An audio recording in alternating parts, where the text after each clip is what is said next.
the Mahabharata of Krishna-Dwaipayana Vyasa. Translated into English prose from the original Sanskrit text by Pratap Chandra Roy C.I.E. This free ebook has been downloaded from holybooks.com. Parva. Section 4. Paloma Parva, Ugrasrava Soti, the son of Lomaharsana, versed in the Puranas. While present in the forest of Namisha, at the 12 years sacrifice of Soinka, surnamed Kulpati, stood before the rishis in attendance.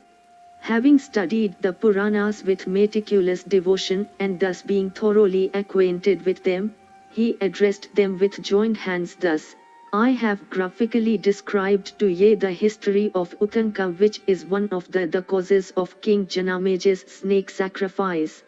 What, reverend sirs, do ye wish to hear now? What shall I relate to ye? The holy men replied, O son of Lomaharsana, we shall ask thee about what we are anxious to hear, and thou wilt recount the tales one by one. Soinka, our reverend master, is at present attending in the apartment of the holy fire.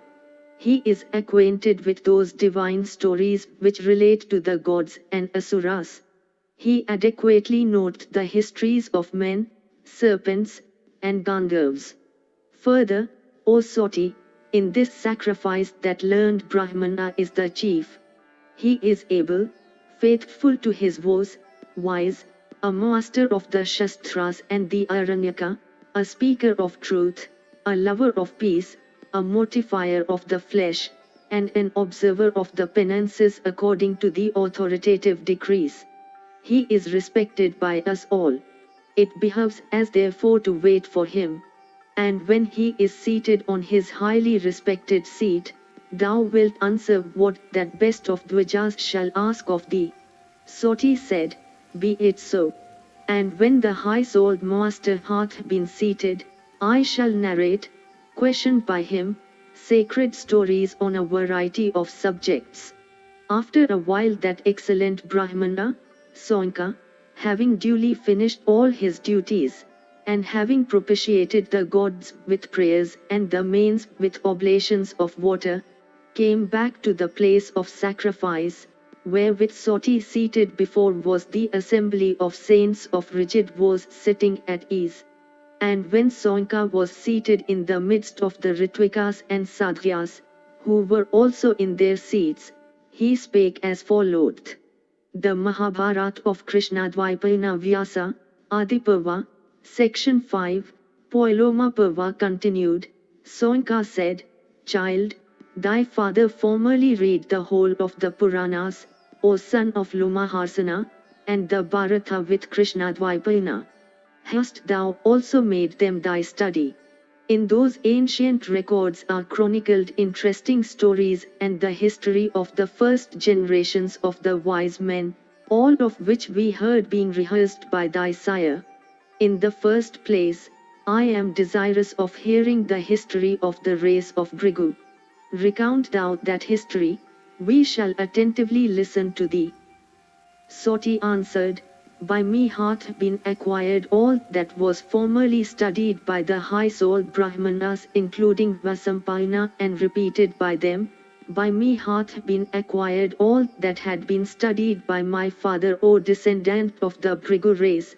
Attend then to so much as relateth to the exalted race of Bhrigu, revered by Indra and all the gods, by the tribes of Rishis and Manvyutas, winds. O great Muni, I shall first properly recount the story of this family, as told in the Puranas. The great and blessed Saint Bhrigu, we are informed, was produced by the self-existing Brahma from the fire at sacrifice of Varuna. And Bhrigu had a son, named Chyavana, whom he dearly loved. And to Chyavana was born a virtuous son called Pramti. And Pramti had a son named Ruru by Ghiritachi, the celestial dansus. And to Ruru also by his wife Pramandavara, was born a son, whose name was Sunaka. He was, O Soinka, thy great ancestor, exceedingly virtuous in his ways. He was devoted to asceticism, of great reputation, proficient in law, and eminent among those having a knowledge of the Vedas. He was virtuous, truthful, and of well-regulated fare. Soinka said, O son of Sutha, I ask thee why the illustrious son of Bhrigu was named Chyavana. Do tell me all. Soti replied, Bhrigu had a wife named Paloma whom he dearly loved. She became big with child by Bhrigu. And one day while the virtuous continent Paloma was in that condition, Bhrigu, great among those that are true to their religion, leaving her at home went out to perform his ablutions. It was then that the Rakshasa called Paloma came to Bhrigu's abode. And entering the Rishi's abode, the Rakshasa saw the wife of Bhrigu, irreproachable in everything. And seeing her he became filled with lust and lost his senses. The beautiful Paloma entertained the Rakshasa thus arrived, with roots and fruits of the forest. And Rakshasa who burned with desire upon seeing her, became very much delighted and resolved, O good sage, to bear her away who was so blameless in every respect. My design is accomplished, said the Rakshasa, and so seizing that beautiful matron he carried her away. And, indeed, she of agreeable smiles had been betrothed by her father himself, to him, although the former subsequently bestowed her, according to due rites, on Bhrigu. O thou of the Bhrigu race, this wound rankled deep in the Rakshasa's mind and he thought the present moment a very good opportunity for carrying the lady away. And the Rakshasa saw in the apartment in which the sacrificial fire was kept burning brightly. The Rakshasa then asked the flaming element, Tell me, O Agni, whose wife this woman rightfully is. Thou art the mouth of gods, therefore thou art bound to answer my question. This lady of superior complexion had been first accepted by me as wife, but her father subsequently bestowed her on the false Bhrigu. Tell me truly if this fair one can be regarded as the wife of Bhrigu, for having found her alone, I have resolved to bear away by force from the hermitage. My heart burneth with rage when I reflect that Bhrigu hath got possession of this woman of slender waist, first betrothed to myself. Soti continued, In this manner the Rakshasa asked the flaming god of fire again and again whether the lady was Bhrigu's wife. And the god was afraid to return an answer. Thou, O god of fire, said he, residest continually within every creature, as witness of their merits and demerits. O thou respected one, then answer my question truly. Has not Bhrigu appropriated her who was chosen by me as my wife? Thou shouldst declare truly whether, therefore she is my wife by first choice.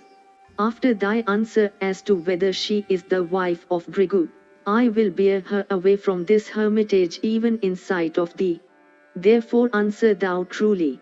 Soti continued, The seven-flamed god having heard these words of the Rakshasa became exceedingly distressed, being afraid of telling a falsehood and equally afraid of Bhrigu's curse.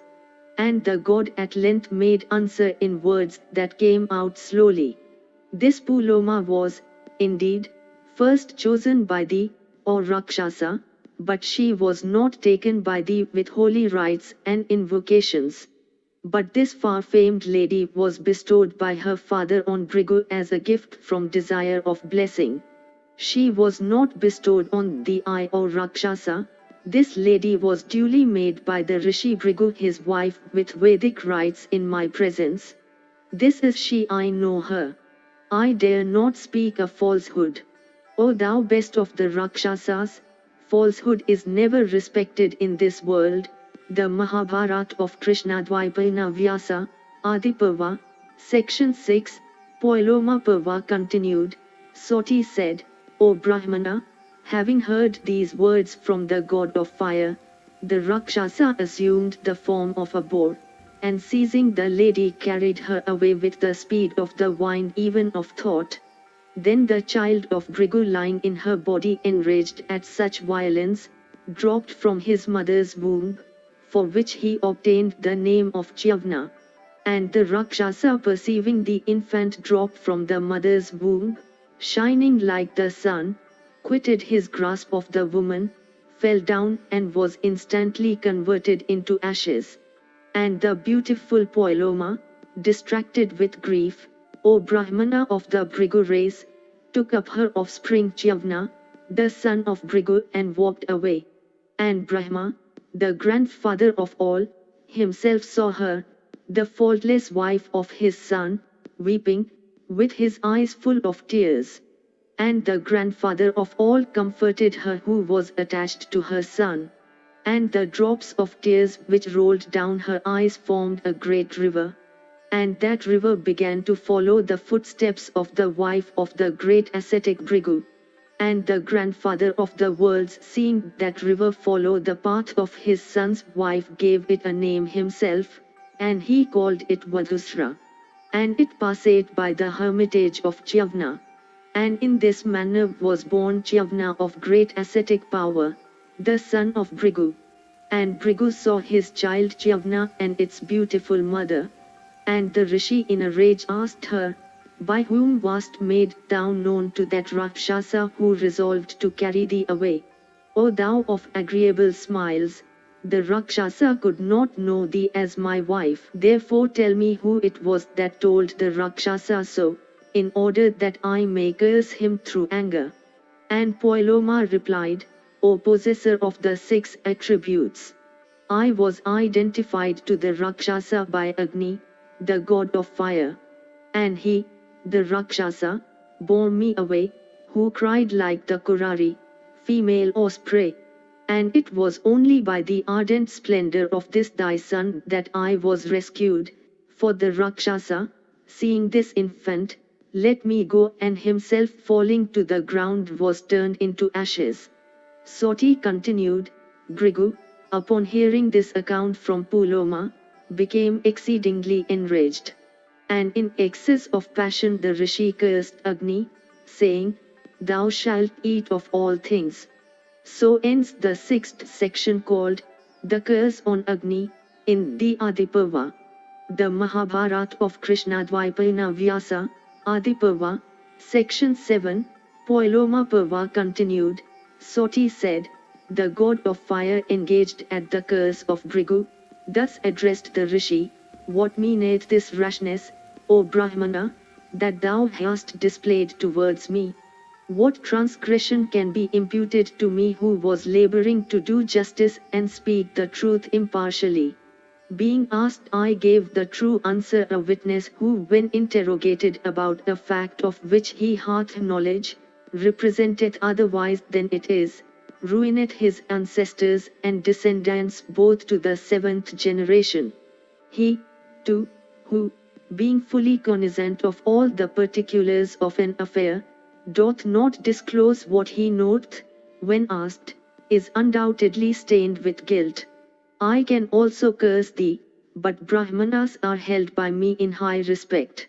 Although these are known to thee, O Brahmana, I will yet speak of them. I so please attend.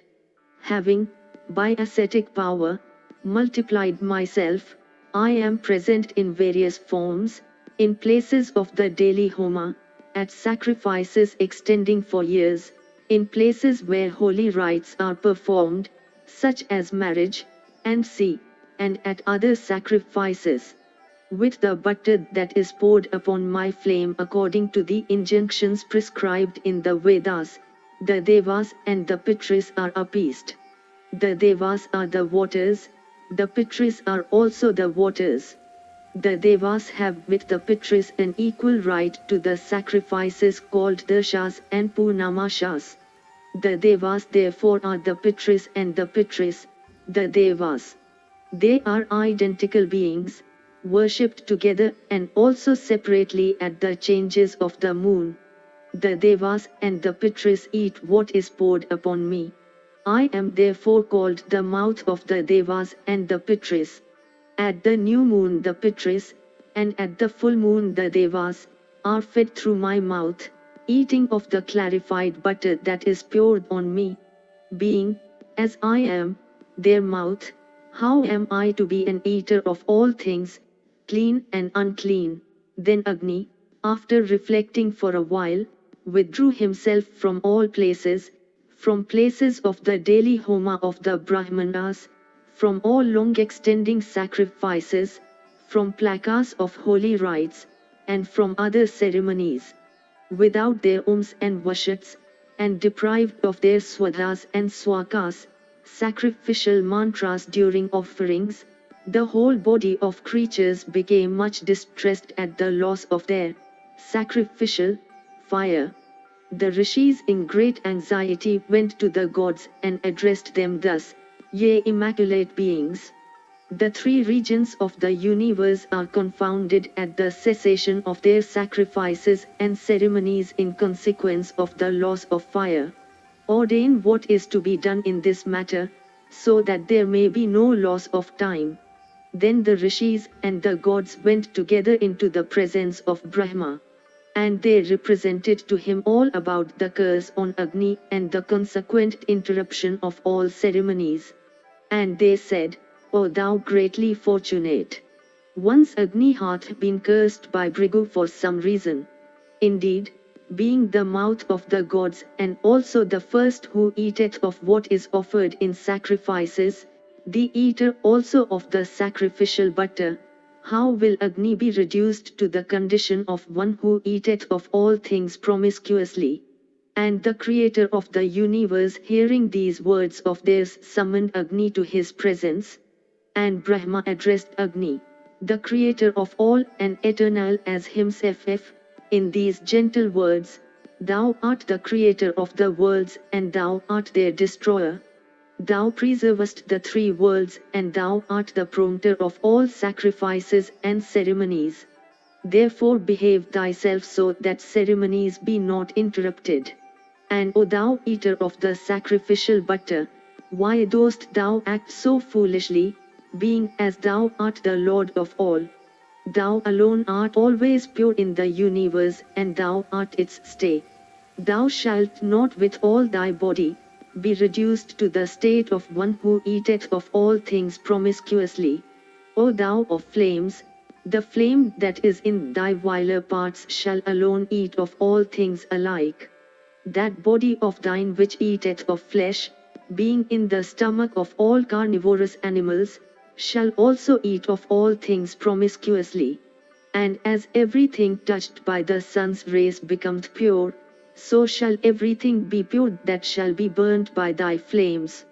Thou art, O fire, the supreme energy born of thy own power.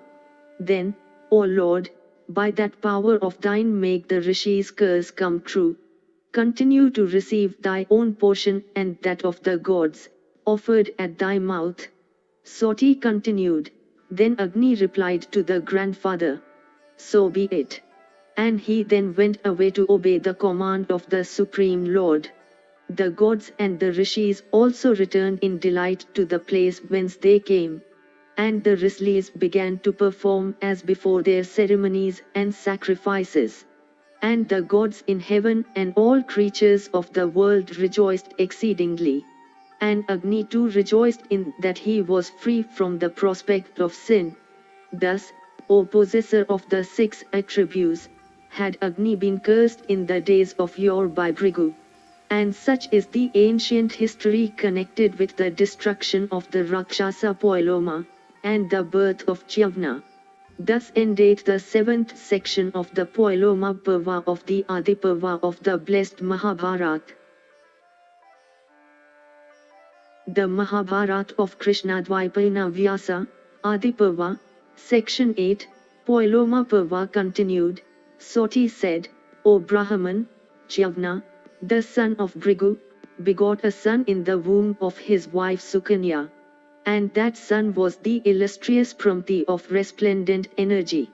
And Pramti begot in the womb of Dhiritachi a son called Ruru. And Ram begot on his wife Pramadvara a son called Sunaka. And I shall relate to you in detail, O Brahmana, the entire history of Ruru of abundant energy. or listen to it then in full. Formerly there was a great rishi called Stulakesha, possessed of ascetic power and learning and kindly disposed towards all creatures. At that time, O Brahmana sage, Viswavashu, the king of the Gandharvas, it is said, had intimacy with Menka, the celestial dancing girl.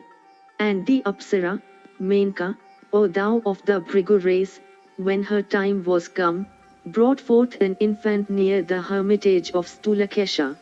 And dropping the newborn infant on the banks of the river, O Brahmana, Menka, the Apsara, being destitute of pity and shame, went away. And the Rishi, Stulakesha, of great ascetic power, discovered the infant lying forsaken in a lonely part of the riverside.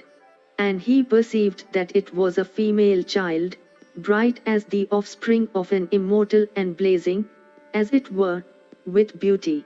And the great Brahmana, Stulakesha, the first of Munis, seeing that female child, and filled with compassion, took it up and reared it. And the lovely child grew up in his holy habitation, the noble-minded and blessed Rishi Stulakesha, performing in due succession all the ceremonies, beginning with that at birth as ordained by the divine law. And because she surpassed all of her sex in goodness, beauty, and every quality, the great Rishi called her by the name of Pramadvara. And the pious Ruru, having seen Pramadvara in the hermitage of Stulakesha, became one whose heart was pierced by the god of love. And Ruru, by means of his companions, made his father Pramti, the son of Bhrigu, acquainted with his passion. And Pramti demanded her of the far-famed Stulakesha for his son. And her foster father betrothed the virgin Pramadvara to Ruru, fixing the nuptials for the day when the star Vagadiveta, Purva Falguni, would be ascendant. Then within a few days of the time fixed for the nuptials, the beautiful virgin, while at play with companions of her own sex, her time having come, impelled by fatigue trod upon a serpent which she did not perceive as it lay in coil. And the reptile, urged to execute the will of fate, violently darted its envenomed fangs into the body of the heedless maiden. And stung by that serpent, she instantly dropped senseless on the ground, her color faded and all the graces of her person went off. And with dishevelled hair she became a spectacle of woe to her companions and friends. And she who was so agreeable to behold became on her death what was too painful to look at. And the girl of slender waist lying on the ground like one asleep, being overcome with the poison of the snake, once more became more beautiful than in life. And her foster father and the other holy ascetics who were there, all saw her lying motionless upon the ground with the splendor of lotus. And then there came many noted Brahmanas filled with compassion, and they sat around her. And Swasatyatraya, Mahajana, Kushika, Sankhamekla, Ubdalaka, Katha, and Sweta of great renown, Bharadwaja, Koinakutsya, Ashatisna, Gautama, Pramti, and Pramti's son Ruru, and other inhabitants of the forest, came there. And when they saw that maiden lying dead on the ground, overcome with the poison of the reptile that had bitten her, they all wept filled with compassion. But Ruru, mortified beyond measure, retired from the scene. So ends the 8th section of the Paloma Parva of the Adiparva of the blessed Mahabharat. The Mahabharat of Krishna-Dwaipayana Vyasa, Adiparva, Section 9, Paloma Parva continued. Soti said, while those illustrious Brahmanas were sitting around the dead body of Pramadvara, Ruru, sorely afflicted, retired into a deep wood and wept aloud. And overwhelmed with grief he indulged in much piteous lamentations. And, remembering his beloved Pramadvara, gave vent to his sorrow in the following words, Alas! The delicate fair one that increaseth my affliction lieth upon the bare ground. What can be more deplorable to us, her friends? If I have been charitable, if I have performed acts of penance, if I have ever revered my superiors, let the merit of these acts restore to life my beloved one. If from my birth I have been controlling my passions, adhered to my vows, let the fair Pramandavara rise from the ground. And while Ruru was indulging in these lamentations for the loss of his bride, a messenger from heaven came to him in the forest and addressed him thus: "The words thou utterest, O Ruru, in thy affliction are certainly ineffectual. For, O pious man, one belonging to this world whose days have run out can never come back to life.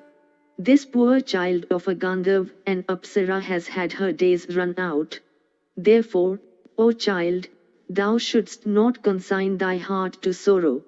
The great gods, however, have provided beforehand a means of her restoration to life, and if thou compliest with it, thou mayest receive back thy Pramandavara." And Ruru replied, "O messenger of heaven, what is that which the gods have ordained? Tell me in full so that, on hearing, I may comply with it.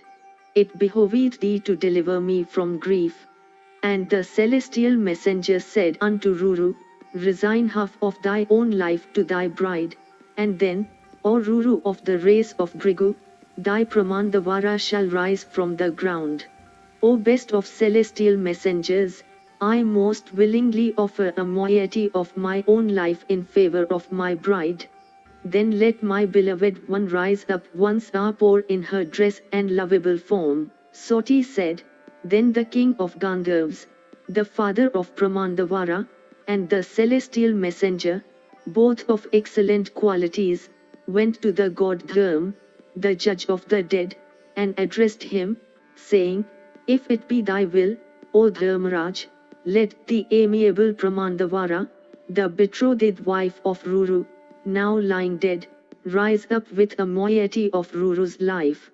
And Dharmaraj answered, "O messenger of the gods, if it be thy wish, let Pramandavara, the betrothed wife of Ruru, rise up endued with a moiety of Ruru's life."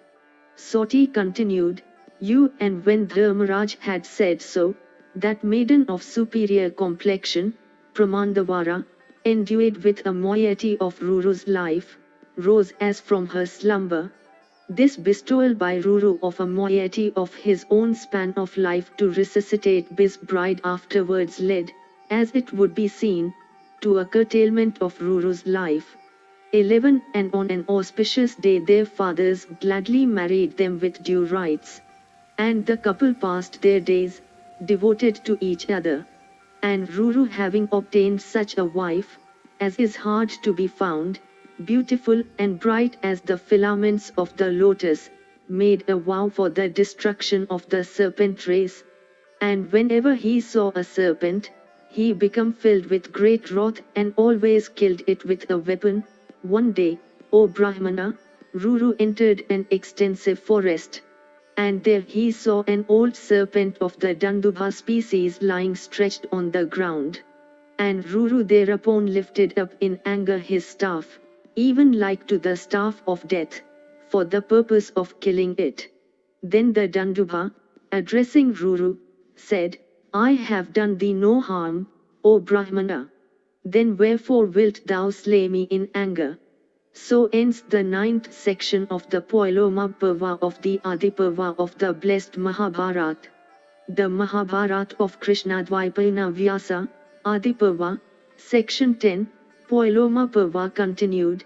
Soti said, and Ruru on hearing those words replied, "My wife, dear to me as life, was bit by a snake, upon which I took, O snake, dreadful vow, viz, that I would kill every snake that I might come across. Therefore shall I smite thee, and thou shalt be deprived of life." And the Dandubha replied, "O Brahmana, the snakes that bite man are quite different in type. It behoveth thee not to slay Dandubas, who are serpents only in name, subject like other serpents to the same calamities, but not sharing their good fortune, in woe the same but in joy different. The Dandubas should not be slain by thee under any misconception. Soti continued, and the Rishi Ruru, hearing these words of the serpent, and seeing that it was bewildered with fear, albeit a snake of the Danduba species, killed it not. And Ruru, the possessor of the 6 attributes, comforting the snake, addressed it, saying, Tell me fully, O snake, who art thou thus metamorphosed? And the Danduba replied, O Ruru, I was formerly a rishi of name Sahasrapat. And it is by the curse of a Brahmana that I have been transformed into a snake. And Ruru asked, O thou best of snakes, for what wast thou cursed by a Brahmana in wrath? And how long also shall thy form continue so? And so ends the 10th section of the Paloma Parva of the Adi Parva. The Mahabharata of Krishna-Dwaipayana Vyasa, Adi Parva, section 11, Paloma Parva continued. Soti continued, the Dandubha then said, In former times I had a friend Khagma by name. He was impetuous in his speech and possessed of spiritual power by virtue of his austerities. And one day when he was engaged in the Agnihotra, fire sacrifice, I made a mock snake of blades of grass, and in a frolic attempted to frighten him with it. And anon he fell into a swoon. On recovering his senses, that truth-telling and vow-observing ascetic, burning with wrath, exclaimed, Since thou hast made a powerless mock snake to frighten me, thou shalt be turned even into a venomless serpent thyself by my curse. O ascetic, I well knew the power of his penances, therefore with an agitated heart, I addressed him thus, bending low with joined hands, Friend, I did this by way of joke, to excite thy laughter. It behoveth thee to forgive me and revoke thy curse. And seeing me sorely troubled, the ascetic was moved, and he replied, breathing hot and hard, What I have said must come to pass. Listen to what I say and lay it to thy heart. O pious one, when Ruru, the pure son of Pramti, will appear, thou shalt be delivered from the curse the moment thou sayest him. Thou art the very Ruru and the son of Pramti. On regaining my native form, I will tell thee something for thy good. And that illustrious man and best of Brahmanas then left his snake body, and attained his own form and original brightness. He then addressed the following words to Ruru of incomparable power, O thou first of created beings, verily the highest virtue of man is sparing life of others. Therefore a Brahmana should never take the life of any creature. A Brahmana should ever be mild. This is the most sacred injunction of the Vedas. A Brahmana should be versed in the Vedas and Vedangas, and should inspire all creatures with belief in God. He should be benevolent to all creatures, truthful, and forgiving, even as it is his paramount duty to retain the Vedas in his memory. The duties of the Kshatriya are not thine. To be stern, to wield the scepter, and to rule the subjects properly are the duties of the Kshatriya. Listen, O Ruru, to the account of the destruction of snakes at the sacrifice of Janamejaya in days of yore, and the deliverance of the terrified reptiles by that piece of Dvajas, Astika, profound in Vedic lore and mighty in spiritual energy. And so ends the 11th section of the Paloma Parva of the Adi Parva. The Mahabharata of Krishna-Dwaipayana Vyasa, Adi Parva, section 12, Paloma Parva continued. Soti continued, Ruru then asked, O best of Dvajas, why was the king Janamejaya bent upon destroying the serpents? And why and how were they saved by the wise Astika? I am anxious to hear all this in detail. The Rishi replied, O Ruru, The important history of Astika you will learn from the lips of Brahmanas." Saying this, he vanished. Soti continued, "Ruru ran about in search of the missing rishi, and having failed to find him in all the woods, fell down on the ground, fatigued.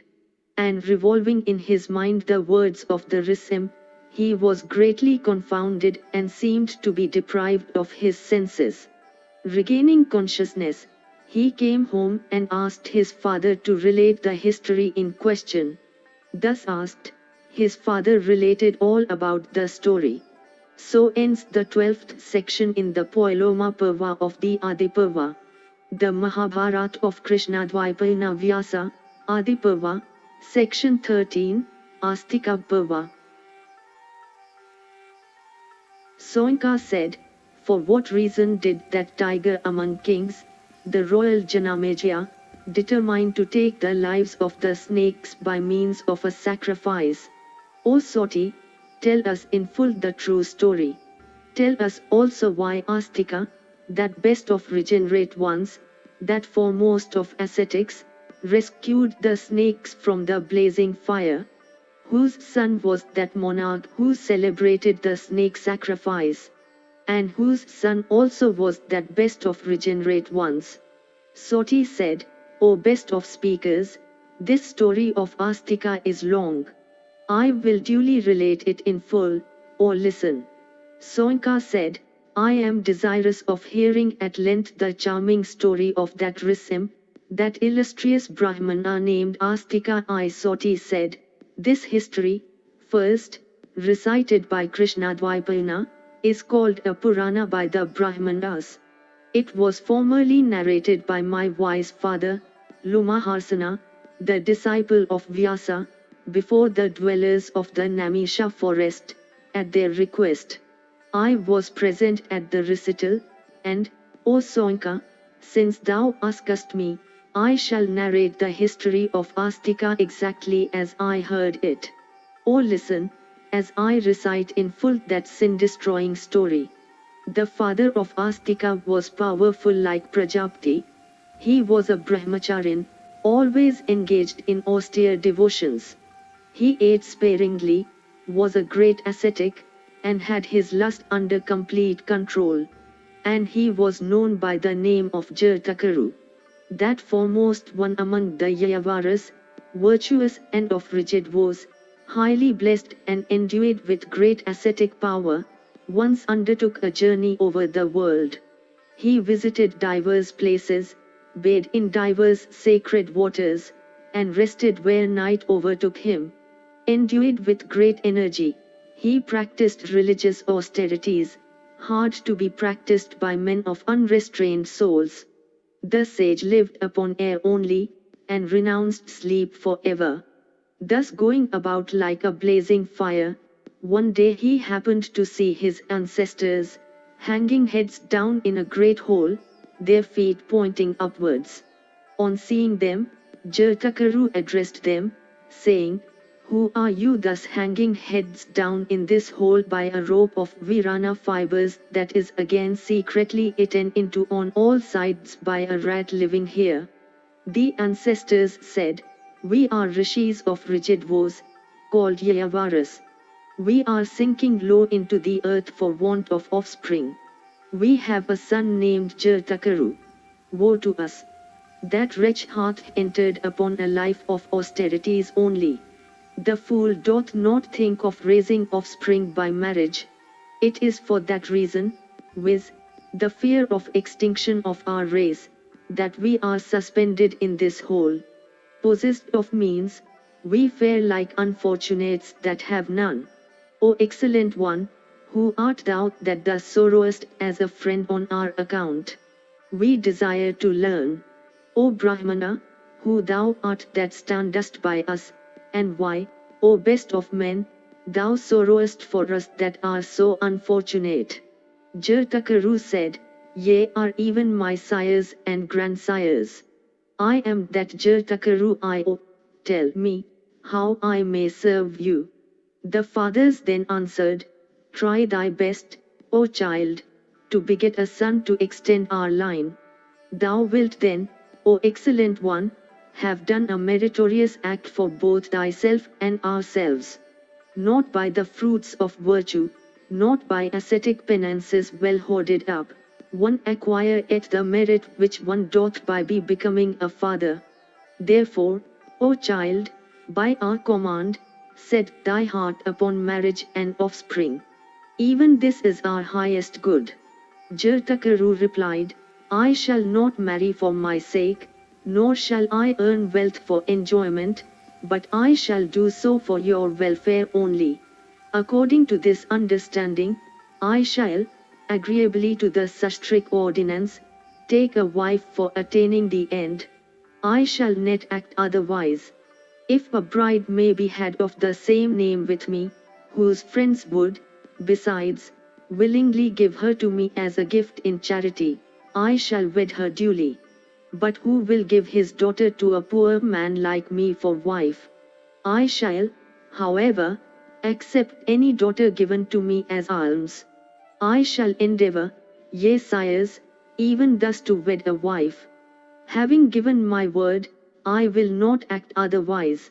Upon her I will raise offspring for your redemption, so that, ye fathers, ye may attain to eternal regions of bliss, and may rejoice as ye like. So ends the 13th section in the Astika Parva of the Adi Parva.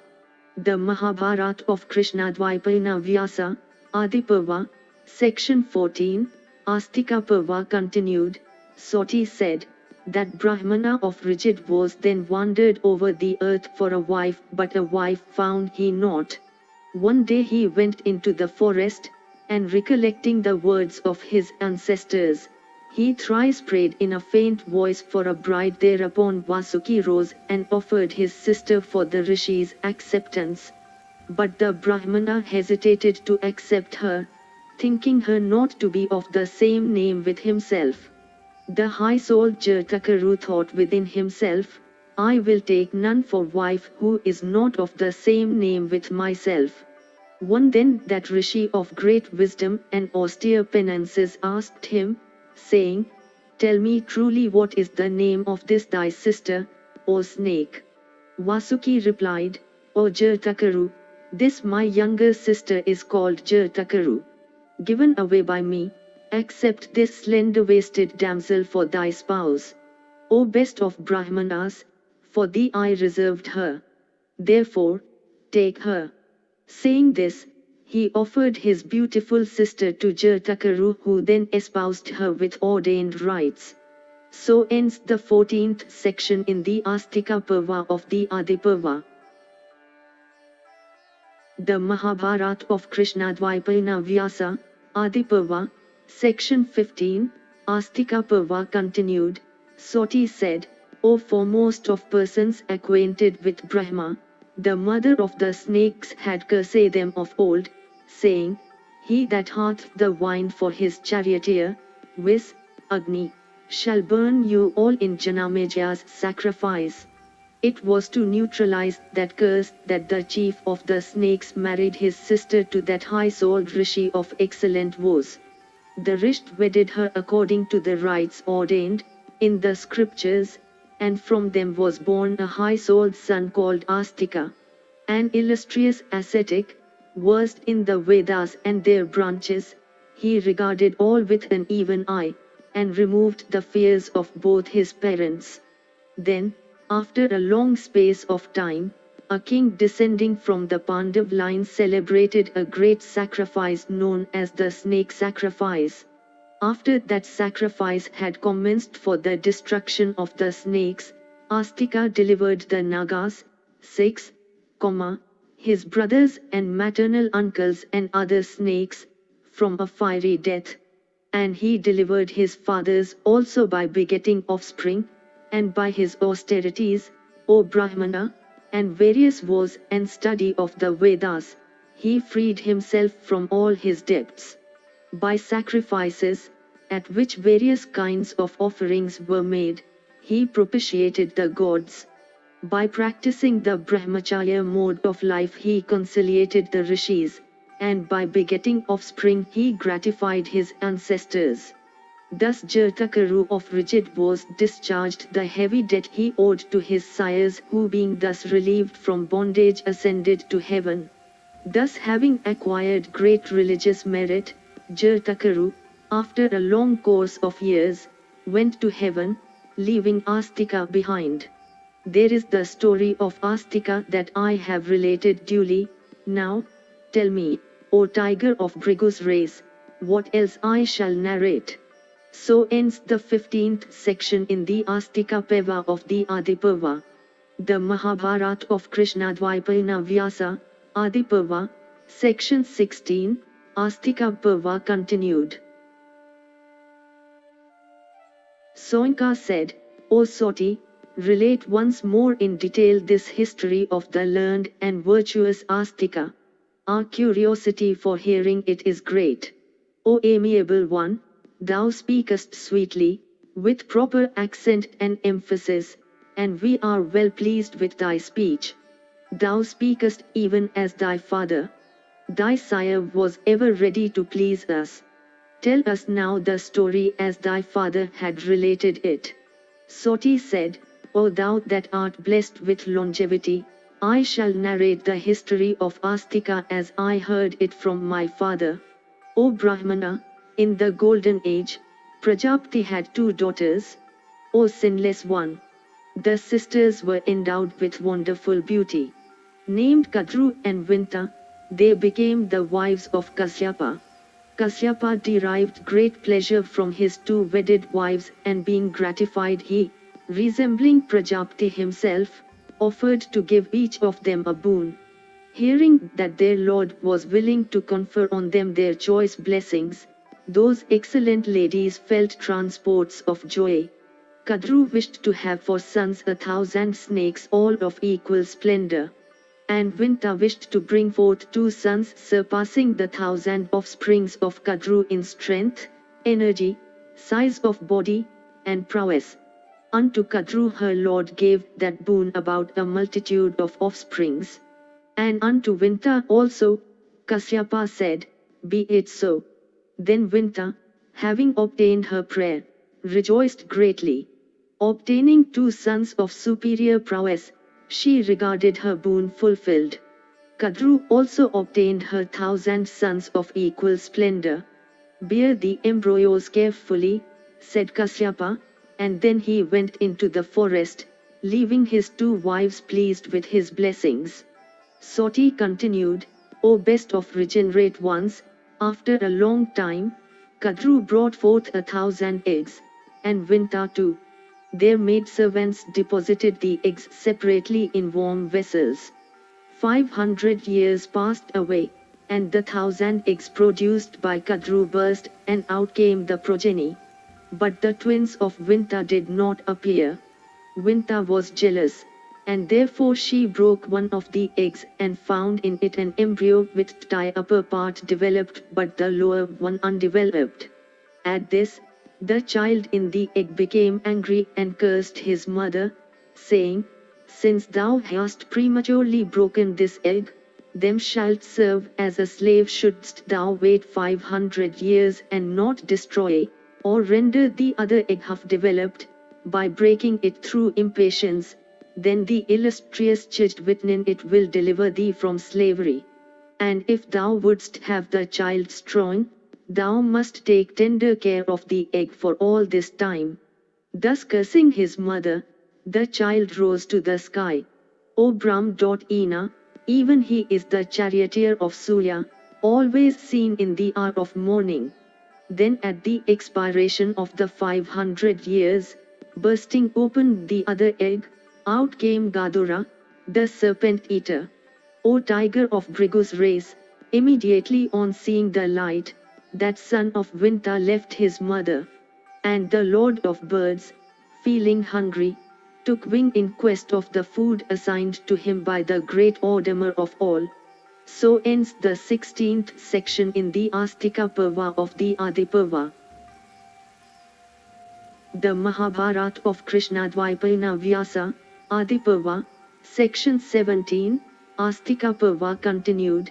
Soti said, O ascetic, About this time the two sisters saw approach ing near, that steed of complacent appearance named Uchchaisravas, who was worshipped by the gods, that gem of steeds, who arose at the churning of the ocean for nectar.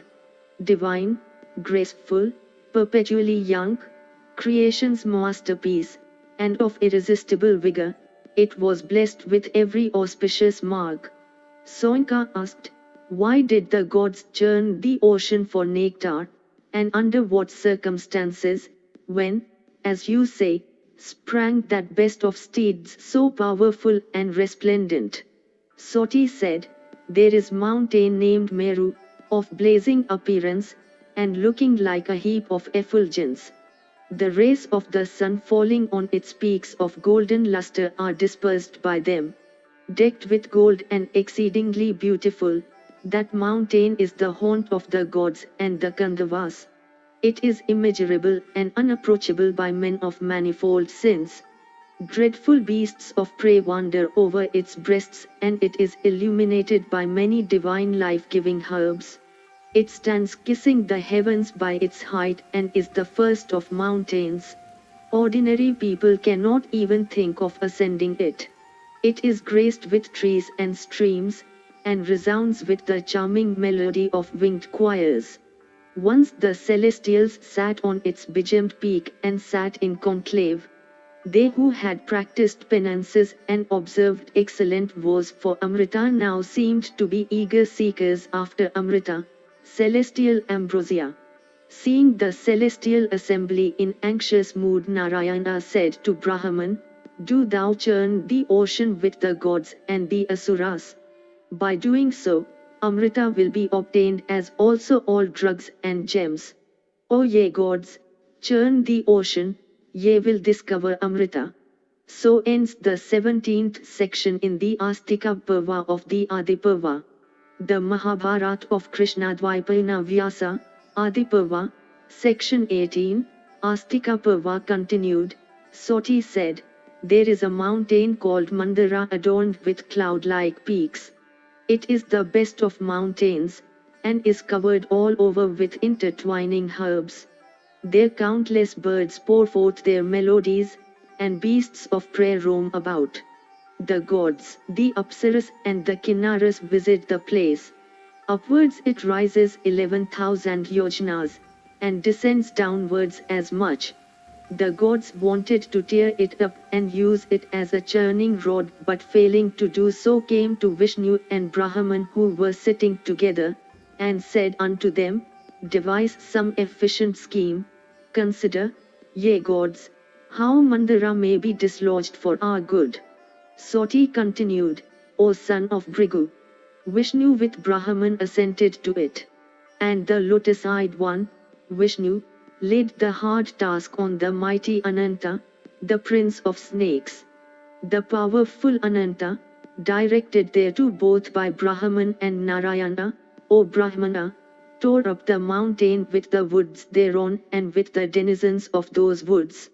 And the gods came to the shore of the ocean with Ananta and addressed the ocean, saying, O ocean, we have come to churn thy water for obtain, ing nectar. And the ocean replied, be it so, as I shall not go without a share of it. I am able to bear the prodigious agitation of my waters set up by the mountain. The gods then went to the king of tortoises and said to him, O tortoise king, thou wilt have to hold the mountain on thy back. The tortoise king agreed, and Indra contrived to place the mountain on the former's back. And the gods and the asuras made Mandara churning staff and Vasuki the cord, and set about churning the deep for Amrita.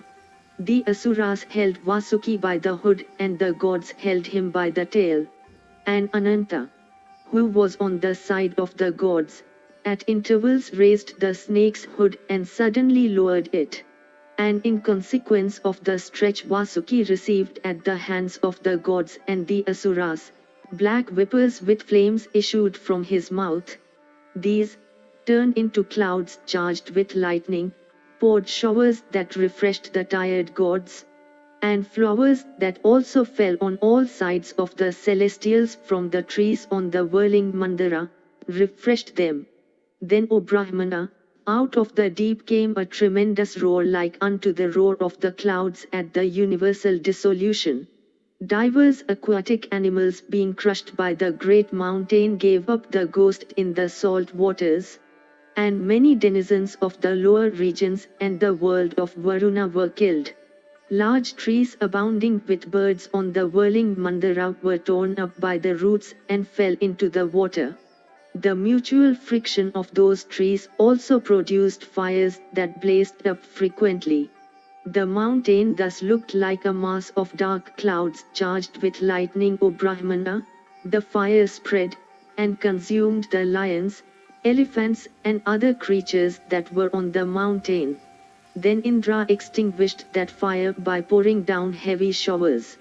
After the churning, O Brahmana, had gone on for some time, gummy exudations of various trees and herbs vested with the properties of Amrita mingled with the waters of the ocean, and the celestials attained to immortality by drinking of the water mixed with those gums and with the liquid extract of gold. By degrees, the milky water of the agitated deep turned into clarified butter by virtue of those gums and juices. But nectar did not appear even then. The gods came before the boon-granting Brahman seated on his seat and said, Sire, we are spent up, we have not any strength left to churn further. Nectar hath not yet arisen, so that now we have no resource save Narayana. On hearing them, Brahman said to Narayana, For O Lord, condescend to grant the gods strength to churn the deep afresh. Then Narayana, agreeing to grant their various prayers, said, Ye wise ones, I grant ye sufficient strength. Go, put the mountain in position again and churn the water. Re-established thus in strength, the gods recommenced churning. After a while, the mild moon of 1,000 rays emerged from the ocean. Thereafter sprung forth Lakshmi dressed in white, then Soma, then the white steed, and then the celestial gem Kaustubha which graces the breast of Narayana. Then Lakshmi, Soma and the steed, fleet as the mind, all came before the gods on high. Then arose the divine Dhanvantari himself with the white vessel of nectar in his hand. And seeing him, the Asuras set up a loud cry, saying, It be ours. And at length rose the great elephant, Airavata, of huge body and with 2 pair of white tusks. And him took Indra the wielder of the thunderbolt. But with the churning still going on, poison Calcutta appeared at last. Engulfing the earth, it suddenly blazed up like a fire attended with fumes. And by the scent of the fearful Calcutta, the 3 worlds were stupefied. And then Shiva, being solicited by Brahman, swallowed that poison for the safety of the creation. The divine Maheswara held it in his throat, and it is said that from that time he is called Neelkantha, blue-throated. Seeing all these wondrous things, the Asuras were filled with despair, and got themselves prepared for entering into hostilities with the gods for the possession of Lakshmi and Amrita. Thereupon Narayana called his bewitching Maya, elusive power, to his aid, and assuming the form of an enticing female, conqueted with the Danvas and the Daityas, charmed with her exquisite beauty and grace, lost their reason and unanimously placed the Amrita in the hands of that fair damsel. So ends the 18th section in the Astika Parva of the Adi Parva. The Mahabharata of Krishna-Dwaipayana Vyasa, Adi Parva, section 19, Astika Parva continued. Soti said, Then the Daityas and the Danvas equipped with first-class armors and various weapons attacked the gods. In the meantime the valiant Lord Vishnu in the form of an enchantress accompanied by Nara deceived the mighty Danvas and took away the Amrita from their hands. 11 And all the gods at that time of great fright drank the Amrita with delight, receiving it from Vishnu. And while the gods were partaking of it, after which they had so much hankered, a Danva named Rahu was also drinking it among them in the guise of a god. And when the Amrita had reached Rahu's throat only, Surya and Soma recognized him and intimated the fact to the gods. And Narayana instantly cut off with his discus the well-adorned head of the Danva who was drinking the Amrita without permission. And the huge head of the Danva, cut off by the discus and resembling a mountain peak, then rose up to the sky and began to utter dreadful cries. And the Danva's headless trunk, falling upon the ground and rolling thereon, made the earth tremble with her mountains, forests and islands. And from that time there is a long-standing quarrel between Rahu's head and Surya and Soma. And to this day it swallowed Surya and Soma, during solar and lunar eclipse. Then Narayana, quitting his enchanting female form and hurling many terrible weapons at the Danvas, made them tremble. And thus on the shores of the saltwater sea, commenced the dreadful battle of the gods and the Asuras, and sharp-pointed javelins and lances and various weapons by thousands began to be discharged on all sides. And mangled with the discus and wounded with swords, darts and misses, the Asuras in large numbers vomited blood and lay prostrate on the earth. Cut off from the trunks with sharp double-edged swords, heads adorned with bright gold fell continually on the field of battle. Their bodies drenched in gore, the great Asuras lay dead everywhere. It seemed as if red-eyed mountain peaks lay scattered all around. And when the sun rose in his splendor, thousands of warriors struck one another with weapons. And cries of distress were heard everywhere. The warriors fighting at a distance from one another brought one another down by sharp iron missiles, and those fighting at close quarters slew one another with blows of their fists. And the air was filled with shrieks of distress. Everywhere were heard the alarming sounds: cut, pierce, at them, hurl down, advance. And when the battle was raging fiercely, Nara and Narayana entered the field. And Narayana, seeing the celestial bow in the hand of Nara, called to mind his own weapon, the Danva destroying discus. And lo!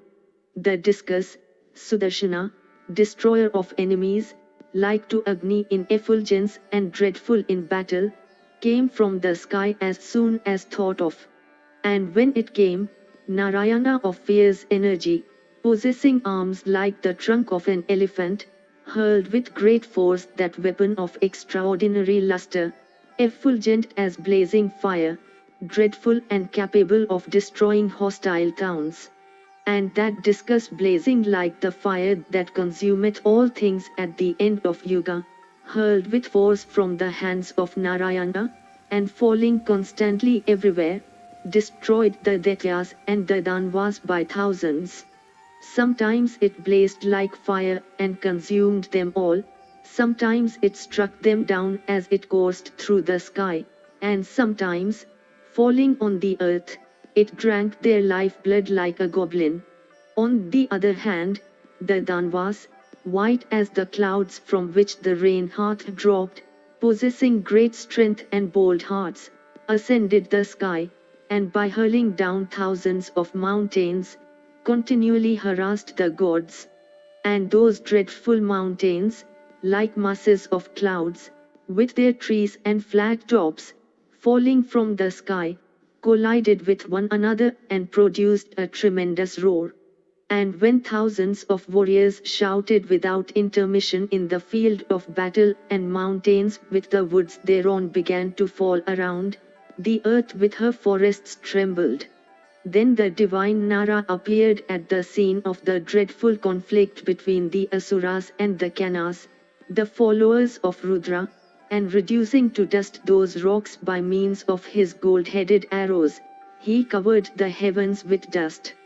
Thus discomfitured by the gods, and seeing the furious discus scarring the fields of heaven like a blazing flame, the mighty Danvas entered the bowels of the earth, while others plunged into the sea of salt waters. And having gained the victory, the gods offered due respect to Mandara and placed him again on his own base. And the nectar-bearing gods made the heavens resound with their shouts, and went to their own abodes. And the gods, on returning to the heavens, rejoiced greatly, and Indra and the other deities made over to Narayana the vessel of Amrita for careful keep. And so ends the 19th section in the Astika Parva of the Adi Parva. The Mahabharata of Krishna-Dwaipayana Vyasa, Adi Parva, section 20, Astika Parva continued. Soti said, "Thus have I recited to you the whole story of how Amrita was churned out of the ocean, and the occasion on which the horse Uchchaisravas of great beauty and incomparable prowess was obtained. It was this horse about which Kadru asked Vinata, saying, 'Tell me, amiable sister, without taking much time, of what color Uchchaisravas is.' And Vinata answered, 'That prince of steeds is certainly white.' 'What dost thou think, sister? Say thou what is its color.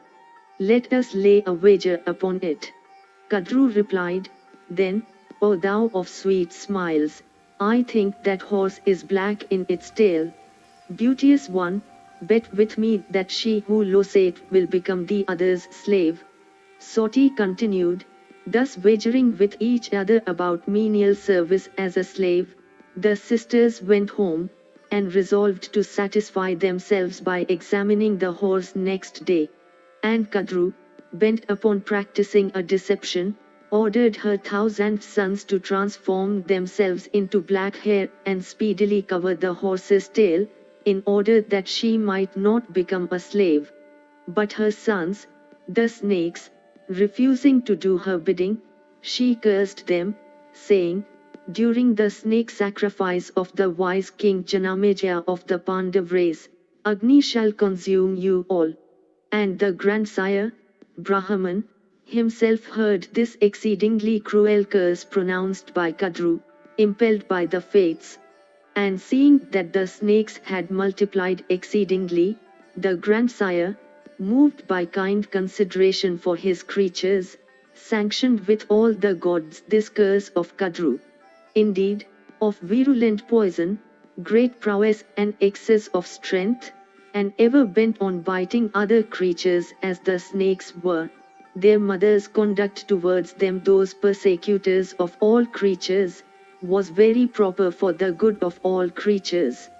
Fate always inflicts punishment of death on those who seek the death of other creatures. The gods, having exchanged such sentiments with one another, supported Kadru's action, and went away. And Brahman, calling Kasyapa to him, spake unto him these words, 'O thou pure one who overcomest all enemies, these snakes begot by you, who are of virulent poison and huge bodies, and ever intent on biting other creatures, have been cursed by their mother. O son, do not grieve for it in the least. The destruction of the snakes in the sacrifice hath, indeed, been ordained long ago.' Saying this, the divine creator of the universe comforted Kasyapa and imparted to that illustrious one the knowledge of neutralizing poison. And so ends the 20th section in the Astika Parva of the Adi Parva. The Mahabharata of Krishna-Dwaipayana Vyasa, Adi Parva, section 21, Astika Parva continued. Soti said, "Then when the night had passed away and the sun had risen in the morning, O thou whose wealth is asceticism, the two sisters Kadru and Vinata, having laid a wager about slavery, went with haste and impatience to view the steed Uchchaisravas from a near point. On their way they saw the ocean, that receptacle of waters, vast and deep, rolling and tremendously roaring, full of fishes large enough to swallow the whale, and abounding with huge makras and creatures of various forms by thousand the sea, and rendered inaccessible by the presence of other terrible, monster-shaped, dark, and fierce aquatic animals, abounding with tortoises and crocodiles, the mine of all kinds of gems, the home of Varuna, the water god, the excellent and beautiful residence of the Nagas, the lord of all rivers, the abode of the subterranean fire, the friend, or asylum, of the Asuras, the terror of all creatures, the grand reservoir of water, and ever immutable. It is holy, beneficial to the gods, and is the great source of nectar, without limits, inconceivable, sacred, and highly wonderful. It is dark, terrible with the sound of aquatic creatures, tremendously roaring, and full of deep whirlpools. It is an object of terror to all creatures. Moved by the winds blowing from its shores and heaving high, agitated and disturbed, it seems to dance everywhere with uplifted hands represented by its surges. Full of swelling billows caused by the waxing and waning of the moon, the parent of Vasudeva's great conch called Panchajanya, the great mine of gems, its waters were formerly disturbed in consequence of the agitation caused within them by the Lord Govinda of immeasurable prowess when he had assumed the form of a wild boar for raising the submerged earth. Its bottom, lower than the nether regions, the vow-observing regenerate Rishi Atri could not fathom after toiling for 100 years. It becomes the bed of the lotus-naveled Vishnu when at the termination of every yuga that deity of immeasurable power enjoys yoganidra, the deep sleep under the spell of spiritual meditation. It is the refuge of Mainka fearful of falling thunder, and the retreat of the Asuras overcome in fierce encounters. It offers water as sacrificial butter to the blazing fire issuing from the mouth of Varva, the ocean mare. It is fathomless and without limits, vast and immeasurable, and the lord of rivers. And they saw that unto it rushed mighty rivers by thousands with proud gait, like amorous competitors, each eager for meeting it, forestalling the others. And they saw that it was always full, and always dancing in its waves. And they saw that it was deep and abounding with fierce whales and makras. And it resounded constantly with the terrible sounds of aquatic creatures. And they saw that it was vast, and wide as the expanse of space, unfathomable, and limitless, and the grand reservoir of water. And so ends the 21st section in the Astika Parva of the Adi Parva. The Mahabharata of Krishna-Dwaipayana Vyasa, Adi Parva, section 22, Astika Parva continued. Soti said, the Nadas after consultation arrived at the conclusion that they should do their mother's bidding, for if she failed in obtaining her desire she might withdraw her affection and burn them all. If, on the other hand, she were graciously inclined, she might free them from her curse. They said, we will certainly render the horse's tail black. And it is said that they then went and became hares in the horse's tail. Now the two co-wives had laid the wager. And having laid the wager, O best of Brahmanas, the two sisters Kadru and Vinata, the daughters of Daksha, proceeded in great delight along the sky to see the other side of the ocean. And on their way they saw the ocean, that receptacle of waters, incapable of being easily disturbed, mightily agitated all on a sudden by the wind, and roaring tremendously, abounding with fishes capable of swallowing the whale and full of makras, containing also creatures of divers forms counted by thousands, frightful from the presence of horrible monsters, inaccessible, deep, and terrible, the mine of all kinds of gems, the home of Varuna, the water god, the wonderful habitations of the Nagas, the lord of rivers, the abode of the subterranean fire, the residence of the asuras and of many dreadful creatures, the reservoir of water, not subject to decay, aromatic, and wonderful, the great source of the Amrita of the celestials, immeasurable and inconceivable, containing waters that are holy, filled to the brim by many thousands of great rivers, dancing as it were in waves. Such was the ocean, full of rolling waves, vast as the expanse of the sky, deep, of body lighted with the flames of subterranean fire, and roaring, which the sisters quickly passed over. And so ends the 22nd section in the Astika Parva of the Adi Parva. The Mahabharata of Krishna-Dwaipayana Vyasa, Adi Parva, section 23, Astika Parva continued. Soti said, having crossed the ocean, Kadru of swift speed, accompanied by Vinata, soon alighted near the horse. They then both beheld that foremost of steeds of great speed, with body white as the rays of the moon but having black hairs in the tail. And observing many black hairs in the tail, Kadru put Vinata, who was deeply dejected, into slavery. And thus Vinata, having lost the wager, entered into a state of slavery and became exceedingly sorry. In the meantime, when his time came, burst forth from the egg without the help of his mother, Garuda of great splendor, enkindling all the points of the universe, that mighty being endued with strength, that bird capable of assuming at will any form, of going at will everywhere, and of calling to his aid at will any measure of energy. Effulgent like a heap of fire, he shone terribly. Of luster equal to that of the fire at the end of the yuga, his eyes were bright like the lightning flash.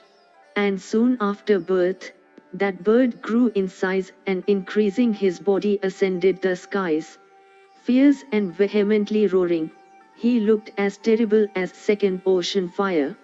And all the deities seeing him, sought the protection of Vibhavasa, Agni. And they bowed down to that deity of manifold forms seated on his seat and spake unto him these words, O Agni, extend not thy body, wilt thou consume us? Lo, this huge heap of thy flames is spreading wide. And Agni replied, O, ye persecutors of the Asuras, it is not as ye imagine. This is Garuda of great strength and equal to me in splendor, endued with great energy, and born to promote the joy of Vinata. Even the sight of this heap of effulgence hath caused this delusion in you. He is the mighty son of Kasyapa, the destroyer of the Nagas, engaged in the well-being of the gods, and the foe of the Daityas and the Rakshas. Be not afraid of it in the least. Come with me and see. Thus addressed, the gods along with the bishop wended their way towards Garuda and adored him from a distance. The gods said, Thou art a rishi, i.e. cognizant of all mantras, sharer of the largest portion in sacrifices, ever resplendent, the controller of birds, the presiding spirit of the animate and the inanimate universe. Thou art the destroyer of all, the creator of all, thou art the very Hiranyagarbha, thou art the progenitor of creation in the form of Daksha and the other Prajapatis, thou art Indra, the king of the gods, thou art Hayagriva, the steed-necked incarnation of Vishnu, thou art the arrow, Vishnu himself, as he became such in the hands of Mahadev at the burning of Tripura. Thou art the Lord of the universe, thou art the mouth of Vishnu, thou art the four-faced Padmaja, thou art the Brahmana wise, thou art Agni, Pavna 6 cc. The presiding deities of every object in the universe. Thou art knowledge, thou art the illusion to which we are all subject, thou art the all-pervading spirit, thou art the Lord of the gods. Thou art the great truth, thou art fearless, thou art ever unchanged, thou art Brahma without attributes, thou art the energy of the sun, Thou art the intellectual functions, thou art our great protector, thou art the ocean of holiness, thou art purity, thou art bereft of the attributes of darkness, thou art the possessor of the six high attributes, thou art he who cannot be withstood in contest. From thee have emanated all things, thou art of excellent deeds, thou art all that hath not been and all that hath been. Thou art pure knowledge, thou displayest to us, as Surya does by his rays, this animate and inanimate universe. Thou darkenest the splendor of Surya at every moment, and thou art the destroyer of all. Thou art all that is perishable and all that is imperishable. O thou resplendent as Agni, thou burnest all even as Surya in his anger burneth all creatures. O terrible one, thou resist even as the fire that destroys everything at the time of the universal dissolution.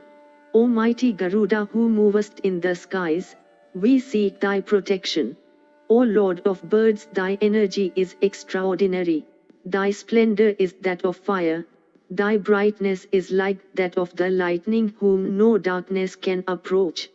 Thou reachest the very clouds, and art both the cause and the effect, the dispenser of boons and invincible in prowess.